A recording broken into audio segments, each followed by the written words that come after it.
Clay in its liquid form is called slip.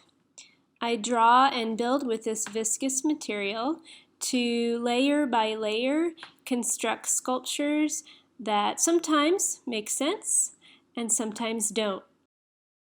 My name is Stephanie, and I've been an artist pretty much my whole life, an educator for the last 15 years, and I'm currently sitting in my office studio in Emporia, Kansas. This work is about the state of things, the way I state it, and the state I am in.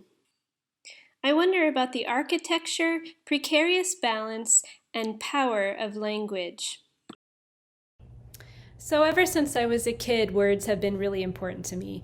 I've always read, I've always written. I have been dealing with words in my sculptural ceramics work and drawing for a long time now. Ideas of epistemology and ambiguity drive me.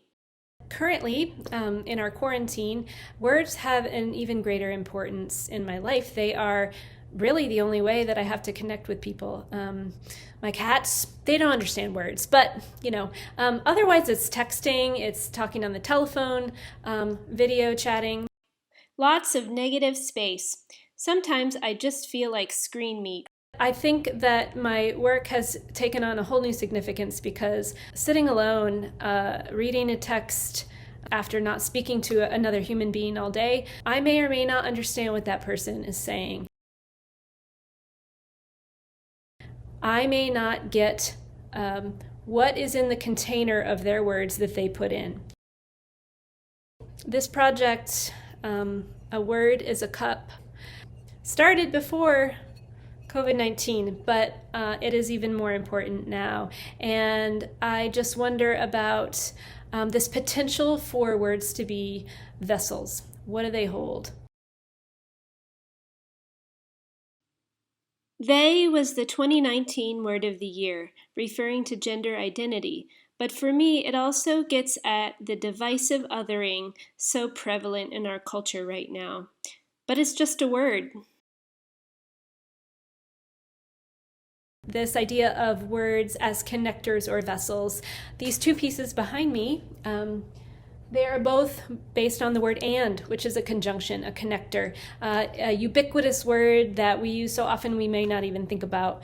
And I like to promote the idea of and, not or, thinking about inclusivity.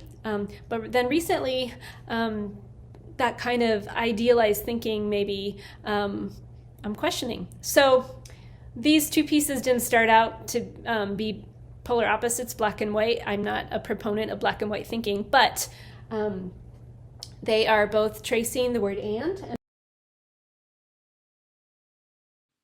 This drawing of linked ampersands was made to honor a transgender friend that passed away last year. This piece here has the outline of the word and. It's backwards right now, but it is filled with fragments, with failed, broken shards of previous pieces. And I believe that's how language evolves. That's how communication builds. We are the sum of our parts.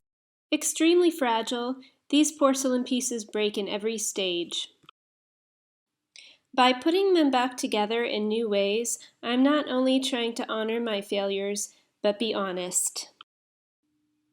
I'm wondering, is and full or is it empty? Is it a statement or a question? Why is and so hard? This kind of slipping back and forth between definitions and between polarities is really what I'm interested in. Where is your you? How do we present in the present? I think that words are very precious. They're nourishment.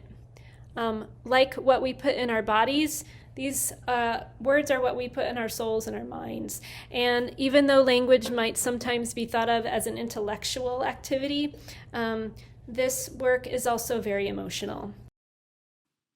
Missed and never mind.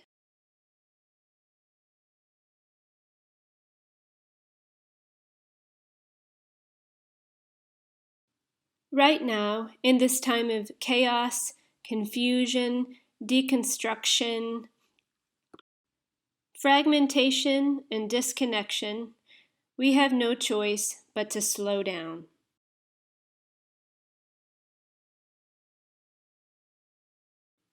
Uncertainty and mystery are embedded in the landscape and process of ceramics.